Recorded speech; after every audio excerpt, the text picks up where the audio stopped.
अस्सलाम वालेकुम, मैं हूँ अलीना शिकरी। आप देख रहे हैं मेरा YouTube channel. Please share, like, subscribe, comment आपने ज़रूर करना है। ईद के बाद का सिनेरियो हम सभी उम्मीद कर रहे थे कि कुछ तब्दील, कुछ कहीं ना कहीं से कोई हमें हिंट ज़रूर नज़र आएगी कि कोई ऐसी एफर्ट हो रही है कि जहाँ पर से जो तनाव है इस मुल्क में, जो एक बना हुआ है, उसको कम करने के लिए, उस कैफियत को थोड़ा बेहतर बनाने के लिए कोई इकदामात, कोई ऐसी हमें एक इशारा नज़र आए, कोई एक हिंट नज़र आए। लेकिन बहरहाल ना रवैयों में तब्दीली आ रही है सियासतदानों के, और ना जो जो स्टेट मेजर्स हैं, जो स्टेट एक्ट्स हैं, वो अपनी जगह पर कायम हैं। कॉन्स्टिट्यूशन डे पे जहाँ पर 52 साल हम मना तो रहे हैं इस आइन की, लेकिन ये जो सरजमीन बेआइन है, जहाँ पर कमज़ोर को तहफ़्फ़ुज़ मिलना चाहिए था इसी आइन के तहत, जहाँ पर उसके जो राइट्स है, जो आइन गारंटी करता है, और वो इंश्योर होने चाहिए थे, वो किस तरह से उससे छीने गए। सो आयरनी देखिए, 10 अप्रैल को हमने डिसाइड किया कि हम कॉन्स्टिट्यूशन डे मनाएंगे, लेकिन एक तरफ है सिंबॉलिक सेलिब्रेशन, दूसरी तरफ है ग्राउंड रियलिटी, जहाँ पर इस डॉक्यूमेंट को जिसका मकसद मुल्क में जो डेमोक्रेटिक गवर्नेंस है उसको अपहोल्ड करना है, जो रूल ऑफ लॉ को अपहोल्ड करना है, फंडामेंटल राइट्स जो गारंटीड इस कॉन्स्टिट्यूशन में है वो लोगों को मैसर करने हैं। लेकिन एक तरफ ग्राउंड रियलिटी है, आज़ादी इज़हार राय का हक छीन लिया गया है, आज़ादी इज़हार ख्याल का इस मुल्क में हक नहीं रहा, प्रोटेस्ट करने तक का हक छीन लिया गया है, सियासी जमातों को असेंबल होने का हक नहीं दिया गया, और वो भी छीन लिया गया। और इसके साथ साथ ही मीडिया को जिस तरह से कर्ब्स का सामना करवाया जा रहा है, पीका जैसा एक काला कानून लेकर आया जाता है, जिसके तहत किसी को भी उठा लिया जाएगा, उसके ऊपर जो है वो एक्शन, उसके और जो आर्बिट्री डिटेंशंस हैं, उसका सिलसिला एक बज़ाहिर इसको एक लीगल अब कवर दे दिया गया है इस कानून के पेश नज़र। एक तरफ हुकूमती बयानिया है, दूसरी तरफ पब्लिक परसेप्शन है, जहाँ पर हुकूमत ये समझती है कि ये हमारे लिए एक मोमेंट ऑफ नेशनल प्राइड है। 52 साल हमारे कॉन्स्टिट्यूशन ऑफ पाकिस्तान को हो गए हैं। आपको याद होगा 20 अप्रैल 2023 को उस वक्त के वज़ीर आज़म शहबाज शरीफ साहब ने एक ऐप मुतारिफ कराई थी कॉन्स्टिट्यूशन ऑफ पाकिस्तान की। वो बहरहाल डाउनलोड की हद तक ही रह गई थी, अपहोल्ड तो करने की तरफ सोचा ही नहीं गया हुक्मरानों की जानिब से। ताहाल हमें ये क्लियर नहीं हो पा रहा कि उसका मकसद था क्या, उसका इम्पैक्ट क्या था। और दूसरी तरफ पब्लिक परसेप्शन है, पब्लिक डिसकंटेंट है, डिससेटिस्फैक्शन है, लोग नाला हैं आपके इन तमाम एक्शंस जो कि आप अंडू कभी भी नहीं कर सकते। आपने जिस किस्म के इकदामात किए हैं, लोगों के घरों में जिस तरह से घुसा गया है, छापे मारे गए हैं, चादर चार दीवारी को पामाल किया गया है, लोगों की इज्जतें उछाली गई हैं, बच्चों को घसीटा गया है, जिस किस्म के इकदामात किए गए हैं, उनके हवाले से लोगों में जो एक शदीद गम और गुस्सा है, उसका वो इजहार भी किन प्लेटफॉर्म्स पे करें, वो प्लेटफॉर्म्स, वो एवेन्यूज उनसे छीन लिए गए हैं। आज तो एक डॉक्यूमेंट जिसको आपने ऑनर करना था, उस कॉन्स्टिट्यूशन ऑफ पाकिस्तान को आपने ऑनर करना था, अब लोगों में ये लोगों ने अपने माइंड में बिठा लिया है कि आप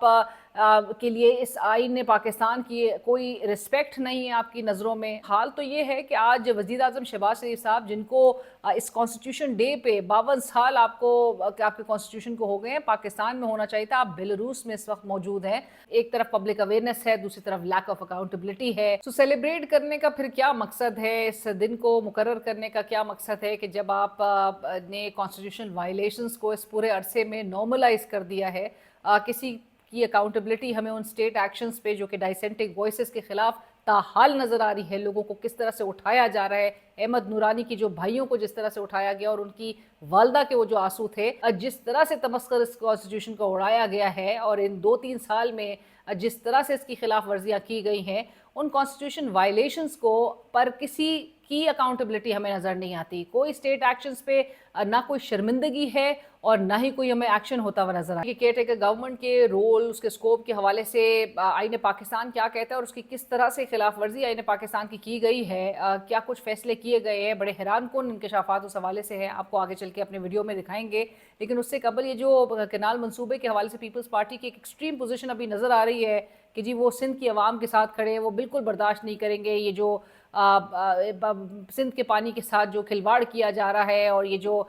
6 कनाल्स का जो ये मंसूबा है। सो इस पर ज़रा आपको बताते हैं। लेट्स गो बैक टू अप्रैल 10, 2022, यानी कि 2022 में 10 अप्रैल को, जब आपको याद है किस तरह से ये वो पीपल्स पार्टी थी जिसने नून लीग के साथ उस वक्त कंस्पायर करके मिलकर इमरान खान साहब की हुकूमत को चलता किया था, और through vote of no confidence दो। लेकिन ये कंस्पायर हुआ बाकायदा तौर पे, और आज 3 साल के बाद पीपल्स पार्टी नून लीग को नहरों के इशू पर किस हद तक टफ टाइम दे रही है, असेंबलीज़ में, ऐवानों में इजलास के बॉयकॉट करने के हवाले से, और ये जो कानून साजी है उसके हवाले से किसी भी तरह से एक अदम ताउन के अब इशारे दिए जा रहे हैं कि हम जो है वो बिल्कुल सपोर्ट नहीं करेंगे जब तक हमारे इश्यूज़ रिजॉल्व नहीं हो गए। और इस हवाले से नासिर हुसैन शाह साहब बरमला कह चुके हैं कि अगर तो हमारे मसाइल हल नहीं हुए, हमारे इश्यूज़ को एड्रेस नहीं किया, तो फिर हम हुकूमत से बाहर भी आ सकते हैं, हुकूमत छोड़ सकते हैं, लेकिन ये हमारे लिए लास्ट ऑप्शन होगा। ये वो पीपल्स पार्टी है कि जो पीडीएम के पहले 16 माह के दौर में नून लीग के साथ मिलकर इक़्तिदार के किस तरह से मज़े लूटती रही, नून लीग के साथ हम प्याला रही, हम निवाला रही। वज़ीर आज़म उस वक्त के शहबाज शरीफ साहब के साथ ये बिलावल भुट्टो साहब जो कि वज़ीर ख़ारजा थे उस वक्त कैसे पार्टनर बने रहे। ये वही पीपल्स पार्टी है जिसके शरीक चेयरमैन जनाब आसिफ अली जरदारी साहब नून लीग के कंधों पर बैठकर दूसरी बार सदर मुमलिकत बने। ये वही पीपल्स पार्टी है जिसने ये तमाम पोजीशंस जो हैं वो और तमाम जो स्लॉट्स हैं वो एंजॉय किए। अभी भी नून लीग की अप्रूवल से, उसकी मदद से आपने तमाम कॉन्स्टिट्यूशनल जो की पोजीशंस हैं वो भी मौजूदा दौर में हासिल कर ली है। और अब नून लीग को आंख दिखाने का टाइम शुरू हो चुका है पीपल्स पार्टी की जानिब से, और पीपल्स पार्टी अब बाकायदा तौर पे इशारा दे रही है कि अगर तो हमारे जो तमाम जो इश्यूज़ हैं, तो हमारे जो रिजर्वेशंस हैं उनको एड्रेस नहीं किया जाएगा, तो ये एक नुमाइशी झटका उनको दिया जा रहा है। हमें पता है कि पीपल्स पार्टी इक़्तिदार छोड़ने की तरफ ये इनके लिए पहला ऑप्शन नहीं होगा, ये इनके लिए दूसरा ऑप्शन भी नहीं होगा, ये इनके लिए शायद तीसरा ऑप्शन हो सकता है। लेकिन ये आने वाले दिनों में चीज़ें किस तरह से ये एक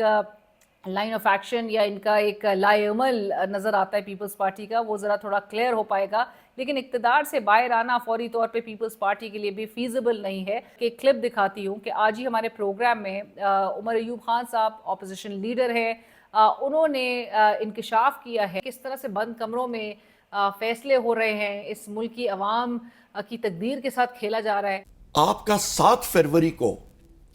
एकनेक मीटिंग जो है वो आपकी होती है, और एकनेक मीटिंग जो है executive committee of the national economic council, अभी दोपहर को हुई होगी 7 फरवरी 2024। 7 फरवरी 2024, 7 फरवरी 2024 को, 8 को इलेक्शन है,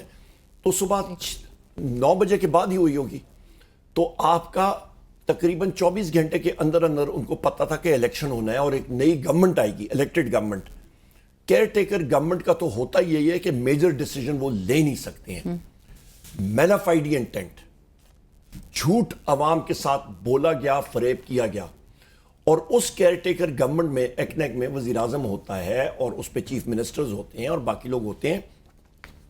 वो डिसीजन लेते हैं कि, और ये समरी आती है आपकी ministry of planning development special initiative जो आजकल एहसन इकबाल हेड कर रहे हैं, कि जी national irrigation network for green Pakistan initiative, ये वहां पे समरी प्लेस की जाती है और ये अप्रूव होती है और ये कहा जाता है कि जी subject to CCI, council of common interest. So ये 7 फरवरी 2024 को अप्रूव हो जाती है। 7 फरवरी 2024 को ये अप्रूव होती है, एकनेक अप्रूव करता है, बावजूद इसके कि वहां पे जो ब्यूरोक्रेट्स बैठे थे, जो सेक्रेटरी हजरात बैठे थे, जो लोग उस मीटिंग में बैठे थे, उनके ऊपर आर्टिकल 6 गद्दारी का लगता है, क्योंकि उनका यह काम ही नहीं था कि वो अनइलेक्टेड लोग बैठे थे, उनके पास मैंडेट नहीं था कि वो इतना मेजर डिसीजन कर सकें। हैरान कौन इंकशाफ है कि गुज़िश्ता साल 7 फरवरी को, यानी कि इलेक्शन से कुछ घंटे कबल, वो कहते हैं कुछ घंटे कबल, 8 फरवरी को इलेक्शंस का इनेकाद हुआ था, और ये 7 फरवरी को एक ऐसा डिसीजन लिया गया है एकनेक की तरफ से उस वक्त की निगरान हुकूमत के अंडर। आपको पता है निगरान हुकूमत का रोल जो है वो बड़ा महदूद होता है, बड़ा लिमिटेड होता है। आर्टिकल्स बहुत कॉन्स्टिट्यूशन के मौजूद हैं, आर्टिकल 224, दीगर आर्टिकल्स जो कि बताता है कि वो मेजर डिसीजंस नहीं ले सकते, वो routine day to day routine के जो मामलात हैं और उस तक वो महदूद रहेंगे। और जो केयर टेकर गवर्नमेंट है वो बड़े डिसीजंस, मेजर डिसीजंस नहीं ले सकती है, लेकिन किस तरह से उसके अंडर एकनेक के थ्रू, यानी कि executive committee of the national economic council, उसके थ्रू 7 फरवरी को ये प्लानिंग एंड डेवलपमेंट की जो मिनिस्ट्री है اس کے ذریعے جو ہے یہ ایک سمری سبمٹ ہوئی تھی اور development of national irrigation network for green Pakistan initiative, یعنی کہ جو گرین پاکستان انیشیٹو ہے اس کی سمری کو باقاعدہ طور پہ یہ جو آپ کنال منصوبہ جو یہ سن رہے ہیں اس کی اپروول جو ہے یہ اس وقت ایکنک نے 7 فروری کو الیکشن سے چند گھنٹوں قبل دی تھی کہ اسحاق ڈار صاحب نے بھی یہ فلور آف دا ہاؤس کہا تھا کہ گزشتہ سال 8 جولائی کو پریزیڈنٹ صاحب کو بریفنگ دی گئی تھی جس کے منٹس آف دا میٹنگ جو ہے وہ آلریڈی اس ڈاکیومنٹ میں سامنے آ گئے ہیں تمام کنالز کا، جس میں ذکر ہے سندھ، بلوچستان، پنجاب،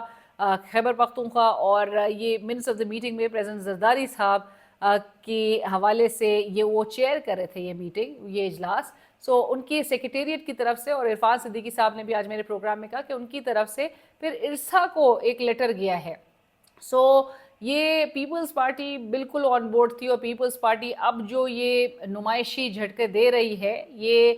پرہیپس نظر آ رہا ہے کہ یہ کوئی ایک بارگیننگ چپ کے طور پہ اب استعمال کر رہی ہے اس پر ایک غصے کا اظہار کر کے کہ جی ہم اگر گورنمنٹ سے ایگزٹ کریں گے تو آپ کی گورنمنٹ سسٹین نہیں کر پائے گی. سو لہٰذا پیپلز پارٹی کہیں نہ کہیں کوئی سیاسی قیمت بہرحال لگ رہا ہے کہ جیسے وصول کرنے کی طرف آئے گی، یا پھر کوئی تاوان پہ جو ہے کوئی سیٹلمنٹ ہوگی کہ آنے والے دنوں میں ذرا چیزیں کلیئر ہوتی ہوئی مزید نظر آئیں گی. لیکن پیپلز پارٹی کے جو سٹانس اس وقت نظر آتا ہے، جو سندھ میں ظاہر ہے ان کو ایک بیک لیش کا سامنا ہے کہ سندھ کی عوام کا پانی جو ہے اور سندھ کی عوام کے حقوق کا وہ سودا کس طرح سے کر سکتے ہیں 8 جولائی کو، اور اتنے عرصے تک خاموشی آپ نے ایک طاری رکھی. اب آپ اچانک سے آپ آ کے کہہ رہے ہیں کیونکہ سندھ کی عوام اب آپ سے سوال کر رہی ہے، لوگ آپ کا تعاقب کر رہے ہیں. سو آپ حال یہ ہے، اور جس طرح سے آپ ان کو جواب ان کو مطمئن بھی نہیں کر پا رہے ہیں. آپ کہہ رہے ہیں ہم سندھ کی عوام کے ساتھ کھڑے ہیں، لیکن آپ کے ڈبل سٹینڈرڈ جو ہے وہ بہت نمایاں ہو گئے ہیں. رانا ثناء اللہ صاحب میرے پروگرام میں اس ہفتے کہہ رہے تھے کہ پیپلز پارٹی کے حوالے سے اگر مزید کچھ کہا گیا تو ان کی مشکلات بڑھیں گی. سو بہت کچھ اب سامنے آنا شروع ہو رہا ہے ہر دن کے ساتھ. اب میرے خیال سے مزید پیپلز پارٹی کی مشکلات بڑھتی چلی جائیں گی. 3 سال 2 ماہ ایچ، تو آپ کو یاد ہوگا میں نے آپ کو ایک کیلکولیشن بتائی تھی کہ کتنے عرصے کے لیے دونوں نے یہ بندرباٹ ان میں ہونی ہے، عہدوں کی بھی، اور گورنمنٹ کون پہلے لیڈ کرے گا اور کون بعد میں لیڈ کرے گا. سو کچھ ماحول پہ اب ذرا نظر رکھیے گا کہ کس طرف یہ معاملات جو ہے وہ جاتے ہوئے نظر آ رہے ہیں. اور میں نے اپنے ویلاگ میں اس وقت یہ بھی آپ کو بتایا تھا کہ میکسیمم بائی نومبر دسمبر جو ہے وہ نظر آئے گا کہ شہباز شریف صاحب عہدہ چھوڑیں گے، بلاول صاحب آگے آئیں گے، زرداری صاحب جو ہے وہ آلریڈی ان کی بہرحال طبیعت بھی علیل ہے، لیکن زرداری صاحب ہٹیں گے، میاں صاحب صدر مملکت کے عہدے پر آئیں گے. سو اس قسم کا سیناریو بنے گا کیونکہ both of them have been guaranteed, اور جو ان کو لے کر آئے ہیں اسی وہ اس ڈیل جنہوں نے سٹرائک کروائی ہے اس ڈیل کے نتیجے میں ان دونوں کو اپنی اپنی بادیاں ملنی ہیں. سو ایک دوسرے کو ابھی ٹیسٹ کریں گے. لیکن پیپلز پارٹی کے حوالے سے یہ بات ضرور کلیئر ابھی تک نظر آتی ہے کہ وہ اقتدار نہیں چھوڑیں گے. وہ اقتدار چھوڑنا جو ہے ان کے لیے اس وقت پاسبل نہیں نظر آتا. یہ ایک نمائشی جھٹکا ضرور ہو سکتا ہے یا کسی حد تک فرمائشی، بٹ یہ نون لیگ کے لیے کسی بھی طور پہ آزمائشی جھٹکا نہیں ہے. نون لیگ ویری ویل نوز، نون لیگ از ان اے کمفرٹیبل پوزیشن. ان کو پتہ ہے یہ الائنڈ تھے، زیادہ منہ کھولیں گے تو یہ جو ہے ان کے لیے ایک شرمندگی کا باعث معاملات بنیں گے. آخر پہ ذرا جلدی سے بات کرتے ہیں پاکستان تحریک انصاف کے حوالے سے. پاکستان تحریک انصاف کی جو اندرونی لڑائی ہے وہ کسی بھی صورت تھمنے کا نام نہیں لے رہی. آج امید کی جا رہی تھی، آپ کو پتہ ہے وزیر اعلیٰ علی امین گنڈاپور صاحب نے گزشتہ ہفتے کافی کچھ انہوں نے سازشی اور جو رینکس میں موجود ہیں، عاطف خان، اسد کیسر، تیمور جھگڑا، شاہرام ترقی، ہر کسی کے بارے میں گنڈاپور صاحب کر رہے تھے. بیرسٹر غور خان صاحب اسٹیپڈ ان، چیئرمین ہیں، انہوں نے کہا جی ریکنسائل کراؤ. خبر گزشتہ روز آئی کہ اخبار میں چھپی ہوئی تھی دا نیوز میں کہ ریکنسائل جو ہے وہ کرنے کی طرف سب نے اتفاق کی ہوا ہے ان میں. اور آج جب یہی بات ہم سن رہے تھے تو وہ جی ایک دم سے منرلز جو بل ہے جو کہ بڑا کنٹروورشل ہے، مائنز اینڈ منرلز جو بل 2025 گیا ہے کے پی اسمبلی کو جو ملا ہے اور اسمبلی میں لے بھی ہو گیا ہے. ڈرافٹ کس نے کی ہے ابھی تک اس پر کلیئرٹی نہیں آ رہی، لیکن سلمان ارفن راجب صاحب نے میرے پروگرام میں بتا دیا تھا کہ جس طریقے سے ایک قانون تمام صوبوں کو بھیجا گیا کہ اتنے دنوں میں اپنی اپنی اسمبلیوں سے اس کو پاس کراؤ، یہ طریقہ نہیں ہے ایک وفاقی مملکت میں قانون سازی کا کہ ڈکٹیشن بھیجی جائے صوبائی اسمبلیوں کو. ہم اس قانون کو بغور دیکھنا چاہتے ہیں. ایک ضخیم قسم کا قانون ہے جس سے صوبے کی جو معدنی دولت ہے اس کا فیصلہ ہونا ہے کہ کس طرح وہ اس کے حوالے سے حقوق دیے جائیں گے غیر ملکی کمپنیوں کو، ملکی کمپنیوں کا کیا اس میں رول ہوگا، صوبے کو کیا ملے گا، اس میں جمہوری عمل کا کس حد تک عمل دخل ہوگا، کیا کابینہ کا کوئی رول ہوگا، اسمبلی کا کوئی رول ہوگا. تو جس طرح سے یہ قانون سازی کا مطالبہ کیا گیا ہے وہ سراسر وفاق کی جو روح ہے اس کے منافی ہے. سر یہ میری اطلاع کے مطابق یہ قانون کا مسودہ آپ کی لیگل کمیٹی کو بھی بھیجا گیا ہے، اور کیوں ایسا لگ رہا ہے کہ کے پی گورنمنٹ جو ہے وہ بضد نظر آ رہی ہے اس کو اپروو کرنے کے حوالے سے؟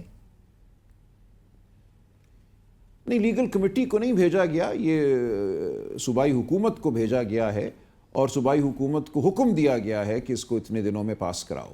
ہم دیکھیں گے کہ اس حکم پہ کیا عمل ہوتا ہے اور کس طریقے سے ہوتا ہے اور کب ہوتا ہے یا نہیں ہوتا. اور یہ کیسے ہو سکتا ہے پوسٹ ڈیولیوشن جو ہے وہ کس طرح سے یہ آپ ڈکٹیٹ کر سکتے ہیں اور فوری طور پہ منظور کروایا جائے. سو یہ اس پر میں بلکہ آنے والے ویلاگز میں بھی ہم ذرا تسلی سے، اور آپ اپنے فیڈ بیک سجیشن سے بھی ضرور آگاہ کیجیے، اپنے کامنٹ سے آگاہ کیجیے، اپنی رائے سے آگاہ کیجیے کہ یہ جس طرح سے معاملات کو چلایا جا رہا ہے اس ملک میں کیا یہ ہونا چاہیے، اور جو ایک اکنامک کانسیکوینسز کا کے حوالے سے آبجیکشنز ریز کیے جا رہے ہیں منرلز ایسوسی ایشنز کی جانب سے، وہ کس حد تک ان کو سیریسلی سنجیدگی سے لینا ضروری ہے. عاطف خان اور علی امین گنڈاپور صاحب کے درمیان اسی بل کو لے کے ان کی پارٹی کا ایک واٹس ایپ گروپ ہے، اس کی چیٹ جو ہے وہ لیک ہوئی ہے. ان کے اس کے جو کانٹینٹ سامنے آئے ہیں وہ بھی بڑے بہت ہی مطلب ہلیریس قسم کی حرکت ہے جو کہ پاکستان تحریک انصاف کے اب جو قیادت ہے وہ کر رہی ہے. ایک دوسرے سے آپ نے گتم گتا ہو کے اپنے اوپوننٹس کو آپ نے پورا کیپٹلائز کرنے کا موقع دے دیا ہے. بائی ڈیزائن ہو رہا ہے، ڈیلیبریٹلی کیا جا رہا ہے، کیونکہ اب تو ایسا واقعی میں نظر آ رہا ہے کہ آپ ایک طرف ایک گروپ ہے جو کہ کہتا ہے خان ڈٹ گیا ہے، دوسرا گروپ ہے آ کے کہتا ہے کہ جی خان نے مذاکرات کے لیے جو ہے وہ گو ہیڈ دیا ہوا ہے، خان مذاکرات کے لیے بالکل تیار ہے. اور خان جو ہے وہ آلریڈی پتہ ہے کہ خان کی جو باتیں پہلے پیغامات آ رہے تھے تھرو سم جینوئن پارٹی لیڈرشپ یا ان کی بہن کے تھرو، ان کا ایکسیس جو ہے وہ چوک ہوا ہوا ہے. آج بھی عمر ایوب اور دیگر جو ہے وہ پہنچے، ان کو جانے کی اجازت ایز ایکسپیکٹڈ نہیں دی گئی. سب ملاقات کرنا چاہتے ہیں لیکن اس ملاقات کی معاملے کو لے کے پارٹی اتنی ایکسٹریملی ڈیوائیڈڈ نظر آتی ہے. یہ معاملات یہ کوئی اچھے نہیں ہیں، اور عمران خان صاحب کے لیے بہرحال درد سر ضرور نظر آتا ہے، جہاں پر ان کو ایک طرف یہ بھی دیکھنا ہوگا باہر آنے کے بعد کہ انہوں نے اسٹیبلشمنٹ کے ساتھ کیسے انگیج کرنا ہے، وہیں پر ان کو سب سے پہلے پرائیورٹی بیسس پہ اپنی پارٹی لیڈرشپ کو کس طرح سے الائن کرنا ہے، کس طرح سے ان کو ٹھیک کرنا ہے، وہ ان کے لیے زیادہ میرے خیال سے درد سر اب بن گیا ہے. جیل لیڈرز جو ہیں شاہ محمود قریشی اور دیگر ہوں، وہ ہاتھ جوڑ کے کہہ رہے ہیں میں خدا را یہ اس طرح کی حرکتیں بند کرو، اسٹریٹجی پہ فوکس کرو. میرے چینل کو ضرور سبسکرائب کریں، لائک شیئر اور اپنے فیڈ بیک سے ضرور آگاہ کیجیے.